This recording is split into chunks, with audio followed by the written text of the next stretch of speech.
Oh waouh, qui a été ton... Attendez, il faut que je réfléchisse à ça. Oh non, vous avez pas osé, putain. Je ne répondrai pas à cette question. J'utilise tout, j'utilise God ceinture, plug, des cordes.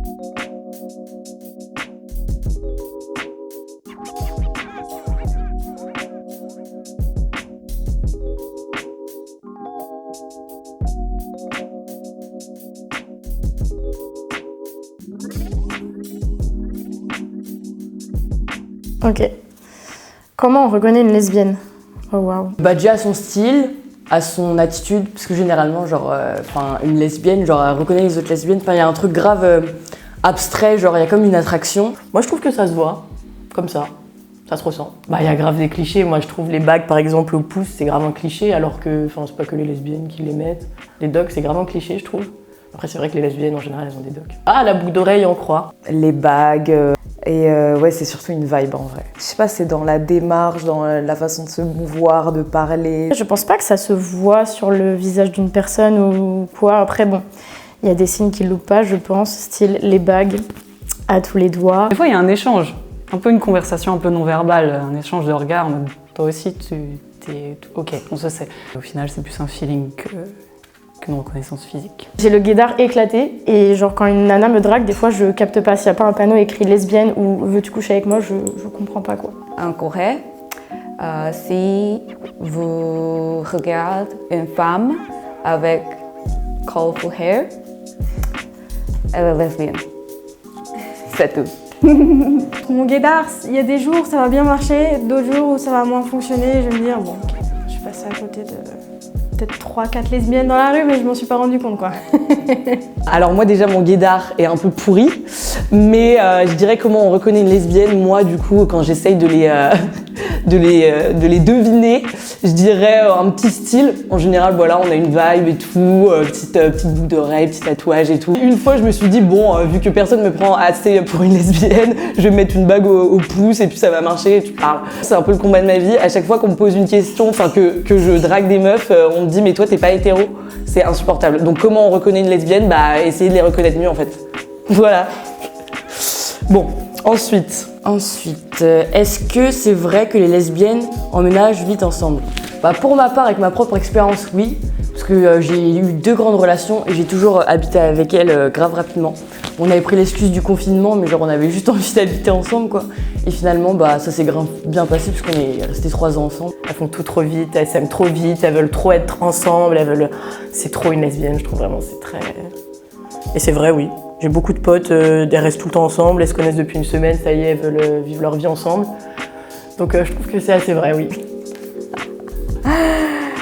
Oui, la plupart du temps c'est vrai. Je suis en couple depuis 10 mois à peu près. On n'a pas emménagé ensemble parce que j'ai pas encore déposé mes affaires là-bas, mais je suis tous les soirs chez ma personne. Donc Oh là oui, oui. Je suis avec ma copine depuis 2 mois, elle a déjà le double de mes clés, son tiroir avec ses sous-vêtements, sa brosse à dents, tout, voilà. Franchement, pas du tout. J'ai connu des filles et franchement, l'engagement, c'était pas trop leur truc. Moi, il me faut au moins 6 mois pour envisager de me mettre en couple avec une meuf. Après, j'avoue qu'il y a des petites exceptions. Ma meilleure pote, elle a emménagé avec sa meuf au bout de 3 jours de relation. Mais ça, voilà, c'est juste la petite exception. Je pense que c'est vrai. C'est pas un mythe. Je connais des personnes lesbiennes qui ont emménagé très rapidement ensemble. D'ailleurs, avec ma copine, la question s'est posée très rapidement. Ça arrive, oui. Après, moi, mon excuse, c'était le Covid. Chacun son excuse. Je l'ai fait un peu en partant du principe que ça va être ça passe ou ça casse. Quoi. Autant le faire directement, voir si ça passe, voir si on arrive à établir des bonnes bases. Et après, bah, si ça passe bien, on continue. Quoi. Qu'est-ce que tu regardes en premier chez une femme ou personne à vivre? C'est ce que la personne elle dégage, genre son aura, son énergie, son style, c'est ce qu'on voit en premier. Et puis son regard, son charisme, comment elle se comporte, ce qu'elle dégage quoi. Les mains, les yeux, le sourire et aussi les fesses. C'est vrai, j'avoue. Je regarde les jambes des femmes. Je sais pas pourquoi. les yeux et la bouche. Des belles lèvres pulpeuses pour moi c'est hyper important. Et le regard, faut qu'il soit intense. En vrai, je vais être super cliché, mais je regarde juste son sourire en général. Si la nana, elle a un beau sourire, c'est dans la poche. Voilà. Je vais pas mater les seins, les fesses, etc. Genre, en général, c'est vraiment juste la vibe. C'est vrai, je mens pas. C'est vrai. Il y a les seins, quoi. On va pas se le cacher. La poitrine. Moi, je regarde particulièrement le regard. Je trouve que je suis photographe, donc du coup, c'est vrai, c'est la première chose que je regarde.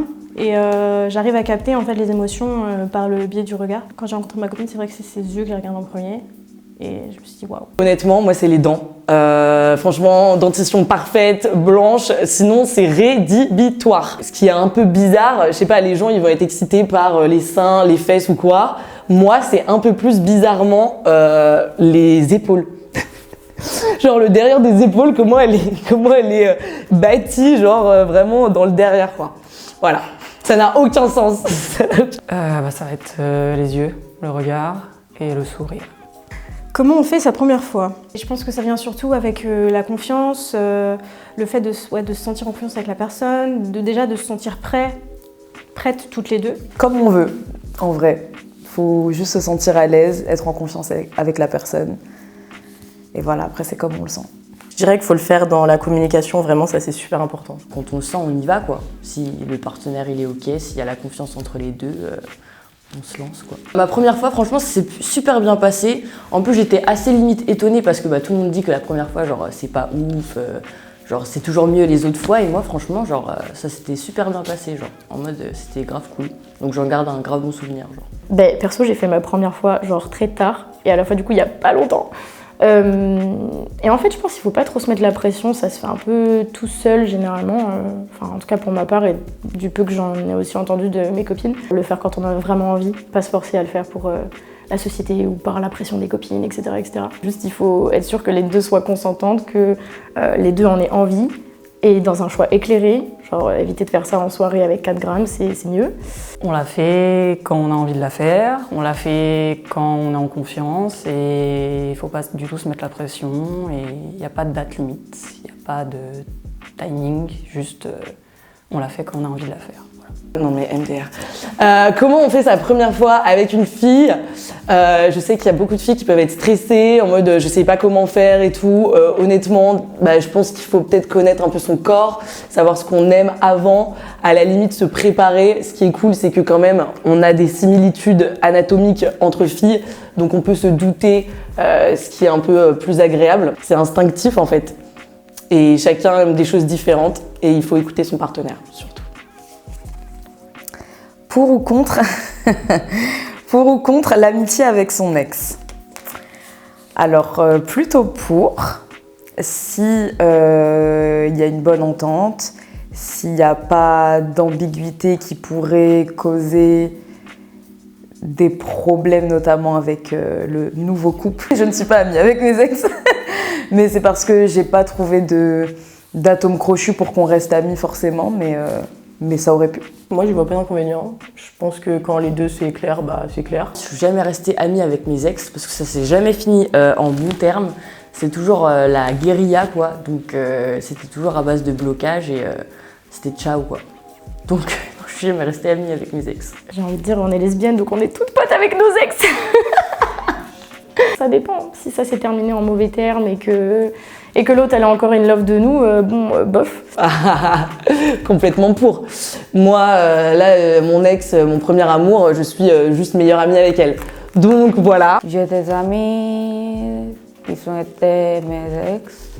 Et we are in a kind of good relation. Et en fait, à partir du moment où si la relation n'a pas été ultra toxique avant, que ça s'est terminé peut-être en bon terme, qu'il y a toujours un respect du couple ou de l'autre, je pense que ça peut se faire. Je suis pas contre les gens qui me disent ça, parce qu'en soi, je pense qu'il y a certaines personnes qui arrivent à être amies avec leurs ex, mais pour ma part, non, c'est pas le cas quoi. Est-ce que les lesbiennes peuvent avoir des MST? Oui. Il y en a pas mal qu'on peut avoir vraiment, et il y en a plein qu'on connaît pas d'ailleurs. Même moi, je me protège pas et pourtant, j'ai des amis qui ont déjà attrapé une chlamydia, le papillomavirus. Enfin, Il y a plein de MST qui s'attrapent très facilement. Je suis pas vraiment informée là-dessus parce qu'on n'en entend pas trop parler. Genre on parle beaucoup des préservatifs, des protections pour les relations hétérosexuelles, mais en ce qui concerne les relations homosexuelles, c'est vrai que si on va pas chercher les infos nous-mêmes, on n'a pas d'infos. Donc de mon point de vue et de mon vécu, j'en ai pas plus que ça. Alors oui, les lesbiennes peuvent avoir des MST. En tout cas, moi je sais que je vais faire mes tests à peu près tous les 3 mois. Et à chaque fois que je leur dis que j'ai des relations qu'avec des femmes ou des personnes à vulve, on me répond que j'ai pas énormément de risques et tout, mais c'est quand même possible, donc il faut être vigilante et voilà, prendre ses précautions, faire ses tests, etc. Malheureusement, c'est vrai que chez les lesbiennes, je pense qu'on se protège moins. En tout cas, encore une fois, de mon point de vue et de mon point de vue de mes copines, etc. En fait, on est juste moins éduqués là-dessus. On n'utilise pas genre les digues dentaires. En fait, on sait que ça existe, on connaît, mais on a moins le réflexe de les utiliser, je pense, que dans un rapport hétéro. Et du coup, c'est même limite, on est encore plus exposés que les hétéros. Et c'est dommage, il faudrait d'ailleurs un peu plus d'éducation sur ça. Et justement, si vous en avez l'occasion, protégez-vous, c'est mieux. Je connais honnêtement personne, aucune lesbienne qui se protège. J'aimerais bien les rencontrer, ce serait sympa. Donc les MST s'attrapent quand même bien facilement quand on a plusieurs partenaires et franchement, c'est pas la joie. Donc essayez de vous faire au moins tester régulièrement. Voilà. J'ai eu la gonorrhée et le mycoplasme. Voilà. Pas les chlamydia, mais franchement, c'était juste pas du tout agréable et tu sens qu'il y a un truc qui va pas.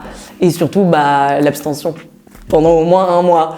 Et une piqûre dans les fesses. Donc vraiment, je conseille à personne, essayez de un peu checker vos partenaires. Ça rejoint le fait que parfois on pense que le sexe lesbien, c'est pas du sexe, c'est pas du vrai sexe, donc on risque rien, etc. Mais c'est pas vrai. Bon, moi, je me suis peut-être pas assez documentée sur le sujet, mais je pense qu'il y a aussi pas assez non plus de choses qui sont dites par rapport à ces choses-là. C'est surtout sur les couples hétérosexuels, je pense. Oh waouh, qui a été ton... Attendez, il faut que je réfléchisse à ça. Qui était ton premier crush lesbien? Mon premier, je pense que c'était Cara Delevingne. Mais après, c'est devenu Zendaya. Je dirais Lady Gaga. J'étais petite, je l'aimais trop. J'étais trop fan d'elle, je la trouvais magnifique, j'étais trop amoureuse d'elle. Non, je dirais Shakira, déjà. Dans le clip avec Rihanna, voilà. Faites-moi une petite place dans le lit, là. Hop là. Et après, dans Orange is the New Black aussi, Ruby Rose, bien évidemment. Gros cliché, mais pardon, mais les cheveux courts, ça m'a eu. Avril Lavigne. Voilà. Du coup, je pense que ma première crush, c'était peut-être Jasmine dans Aladdin, elle était grave fraîche. Effie dans Skins, parce que elle avait grave une vibe un peu mystérieuse, un peu voilà quoi. Grave, je l'avais même en fond d'écran, voilà quoi, je la kiffais à fond. Gwen Stefani dans le clip avec Yves, la rappeuse Yves, j'ai oublié le titre, mais quand elles arrivent à une soirée de bourgeois sur leur moto, incroyable. C'est une auteure, compositrice, interprète qui s'appelle Hayley Kiyoko, aussi actrice, réalisatrice, enfin bref, parfaite, lesbienne bien sûr, qui a fait le clip Girls Like Girls. Je pense que honnêtement, toutes les lesbiennes voient au minimum ce que c'est. Mon premier crush en même temps que Hayley Kiyoko, c'était Ashley dans South of Nowhere. Franchement, si vous connaissez cette série, ça veut vraiment dire que vous êtes lesbienne et que vous datez. Mais clairement, elle était incroyable, elle était féminine, mais elle avait un style un peu rock et tout. Elle était parfaite. Donc il y a soit Team Ashley, soit Team Spencer, et clairement Team Ashley. La Petite Sirène 2. J'avais même pas vu le film, j'avais juste vu la bande-annonce dans une VHS et je sais pas pourquoi j'avais un gros crush sur La Petite Sirène 2 que je n'ai même pas vu avant au moins mes 22 ans, sur la fille de La Petite Sirène du coup, sur Mélodie. Voilà. À quel point les sextoys sont présents dans la sexualité chez les lesbiennes? Alors, en toute honnêteté, moi c'est pas un truc qui m'a tirée au début, mais on a décidé de pimenter un peu notre vie sexuelle et d'essayer. Et bon, il y a des moments où ça fonctionne moins que d'autres. On trouve que le plaisir justement juste par nous-mêmes nous convient amplement. Je pense qu'on en utilise pas mal, mais après c'est pas obligatoire en fait. Je pense que les gens ont grave cette image de il faut qu'il y ait quelque chose de phallique dans un rapport lesbien, alors que pas du tout. En vrai, on a d'autres choses quoi. On a les doigts, la langue, etc. Du coup, en vrai c'est un plus, mais c'est pas une nécessité. Avec ma copine, on utilise le sextoy de Strap-on Me. En gros, vous pourrez peut-être mettre une image, c'est genre un sextoy double pénétration plus stimulation clitoridienne. Voilà. Et sans ceinture, c'est un truc qu'on est censé tenir avec le périnée. voilà, c'est très cool. Ça dépend des couples. Je pense qu'il y en a qui sont très friandes de ça et d'autres non. Ça dépend des préférences de chacune et chacun. Moi, dans mon cas, je ne répondrai pas à cette question. Dans mes toutes premières relations, j'en utilisais pas du tout. Parce que genre, mes partenaires n'en utilisaient pas. Après, j'ai rencontré quelqu'un qui en utilisait. Et c'est vrai que ça m'a fait découvrir ça. Et franchement, c'était grave cool. Et c'est vrai que depuis, en général, après les 2-3 fois où j'ai vu la meuf, j'en utilise, genre on en parle et tout. Et puis ça part quoi. J'utilise tout. J'utilise God ceinture, plug, des cordes, enfin tout ce qui existe, enfin des trucs, je ne saurais même pas comment ça s'appelle, mais un truc un peu de bondage, voilà quoi. Moi, d'une relation à l'autre, ça a complètement varié. En fonction de nos partenaires, il y en a qui sont chauds, il y en a beaucoup moins. Je pense qu'il faut déjà être très à l'aise avec la personne. En tout cas, pour ma part, j'ai commencé à en utiliser au bout d'1 an de relation. Et à partir du moment où j'en ai utilisé, honnêtement, on s'en est plus passé. Mais c'est parce que c'était une relation longue et on se faisait confiance. Et honnêtement, depuis, j'ai rencontré des personnes qui sont pas forcément pour, donc je m'adapte. Mais voilà, ça dépend du coup d'une relation à l'autre. J'utilisais surtout des God ceinture, clairement. Les autres, j'avoue, je l'ai pas testé, mais du coup, à découvrir. Ils sont présents si t'as envie qu'ils soient présents. Je pense que ça dépend des couples, il y en a qui en ont, il y en a qui en ont pas. Après, je trouve que c'est quand même assez présent. J'ai pas mal de potes, moi, qui en ont. Seule, j'utilise pas spécialement de sextoy, moi j'utilise un vibro. Quand je suis toute seule, j'aime bien. Un petit vibro, c'est pratique, c'est cool. J'adore. Est-ce que les lesbiennes peuvent être en couple ouvert? Oui, c'est possible. Je pense que c'est possible, j'en connais. Personnellement, c'est pas ce que je préfère. Moi, j'aime bien savoir que je suis dans un cocon, dans une équipe soudée dans mon couple. Et que... Après, ça dépend. Je pense qu'il faut d'abord avoir une bonne stabilité de couple pour après peut-être songer à s'ouvrir parce que la confiance est assez établie, la complicité aussi. Moi, c'est pas quelque chose dont j'ai envie. Oui, j'en ai vu beaucoup plus dans mes copines lesbiennes des couples ouverts que dans mes couples hétéros, honnêtement. Il y en a toujours une des deux qui a accepté le couple ouvert parce qu'elle est trop amoureuse de l'autre et qu'elle veut pas la laisser tomber. Mais au final, juste, elle en souffre et ça crée des engueulades et un manque de confiance, etc. Et juste, c'est pas bien. Voilà. Moi, je suis totalement contre. C'est mort de chez mort, je partage pas. Je suis giga possessive. T'es à moi, je vais pas commencer à aller te partager avec Pierre-Paul Jacques. Et même moi, j'ai même pas envie d'aller coucher avec Pierre-Paul Jacques, non. Je pense à partir du moment où t'es d'accord avec... t'es en couple et que vous êtes sur la même longueur d'onde, je pense qu'il n'y a pas de souci. Moi, c'est pas mon cas. Moi, je suis un peu moins chaude par rapport à ça, mais à voir plus tard. Je connais beaucoup de gens qui sont en couple ouvert. Ça se passe soit bien, c'est leur truc, soit c'est une cata. Il faut clairement retourner sur l'exclusivité, mais pourquoi pas. Je trouve qu'il y a de plus en plus de formes de couple et je trouve ça vraiment pas mal qu'on se trouve de plus en plus, voire un trouble. Alors, les ciseaux, c'est bien? Point d'interrogation. Personnellement, c'est pas mon truc. Je trouve ça vachement boring. Genre, j'ai pas trop de ressenti. Les ciseaux, ouais, c'est bien, mais c'est peut-être un peu overrated.